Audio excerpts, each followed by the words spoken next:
حضور علیہ الصلوۃ والسلام نے فرمایا روزے کی پہلی خاصیت اور خاص طور پہ ماہ رمضان المبارک کے روزے جن کا ذکر ہو رہا ہے، ان کا پہلا فائدہ اہل ایمان کے لیے یہ ہے کہ یہ بڑے بڑے گناہوں سے انسان کو بچا لیتا ہے، اپنی حفاظت کی آغوش میں لے لیتا ہے اور انسان کے لیے ڈھال بن جاتا ہے تاکہ ان گناہوں کے سبب وہ جہنم اور دوزخ تک جانے سے بچ سکے۔ اس کا ایک پہلو یہ بھی ہے کہ حضور علیہ الصلوۃ والسلام نے ارشاد فرمایا جب ماہ رمضان شروع ہو جاتا ہے تو فرمایا اذا دخل شہر رمضان فتحت ابواب السماء وفی روایت فتحت ابواب الجنہ وغلقت ابواب جہنم وسلسلت الشیاطین۔ فرمایا جب ماہ رمضان المبارک شروع ہو جاتا ہے تو اللہ تبارک و تعالی تین فیصلے صادر فرماتے ہیں۔ ایک یہ کہ آسمانوں کے اور جنت کے دروازے کھول دیے جاتے ہیں، جنت کے سارے دروازے کھول دیے جاتے ہیں، اور آسمانوں کے دروازوں کے کھولنے کا مطلب یہ ہے کہ اشارہ ہے اللہ پاک کی رحمتوں، نعمتوں اور برکتوں کے دروازوں کی طرف۔ کوئی دروازہ اللہ کی رحمت کا دروازہ ہے، کوئی اللہ کی بارگاہ سے مغفرت کا دروازہ ہے، کوئی اس کے فضل و کرم کا دروازہ ہے، کوئی اس کی رحمت اور اس کی قربت کا دروازہ ہے۔ الغرض اللہ پاک اپنی رحمتوں اور برکتوں اور اخروی نعمتوں کے سارے دروازے ماہ رمضان المبارک کے لیے کھول دیتے ہیں، اور جنت کے سارے دروازے بھی کھول دیے جاتے ہیں۔ صرف اتنا کرم نہیں ہوتا کہ جنت کے سارے دروازے کھول دیے جاتے ہیں، مطلب اس کا کیا ہے؟ مطلب یہ ہے کہ اس مہینے میں جنتی بننا لوگوں کے لیے آسان کر دیا جاتا ہے۔ سارے دروازے کھول دینے کا مطلب یہ ہے کہ جنتی بن جانا، اللہ کی بارگاہ قرب تک پہنچ جانا، اس کے فضل و کرم اور اس کی نعمتوں کا مستحق بن جانا اور اس کی رحمتوں اور بخششوں سے نوازا جانا سال کے بقیہ 11 مہینوں کے مقابلے میں اس مہینے میں بڑا آسان کر دیا جاتا ہے۔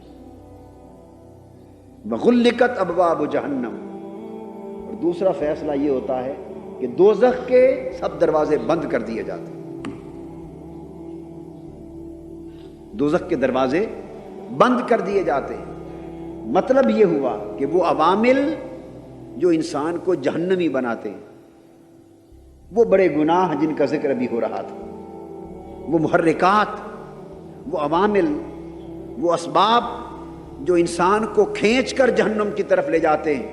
ان میں اتنی بڑی کمی کر دی جاتی ہے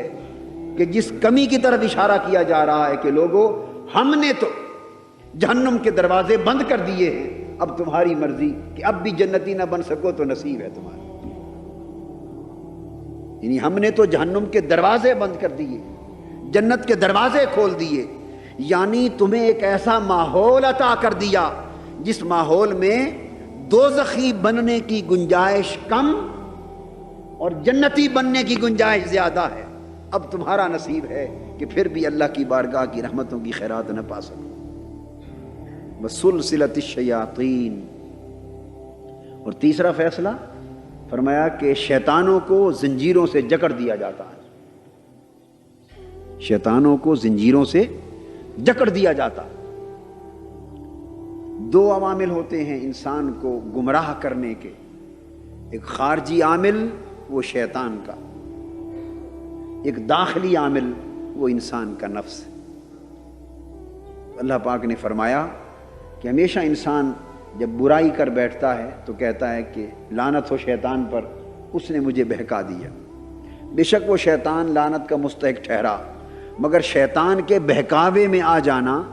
یہ زیادہ تر بدی اور تباہی اور ہلاکت کا باعث بنتا رہتا ہے۔ فرمایا کہ ہم اپنے بندوں پر اتنا کرم بھی کرتے ہیں کہ جتنے شیطان ہیں انسان کو بہکانے والے، ان کو اس مہینے کے لیے جکڑ کے بند کر دیا جاتا ہے۔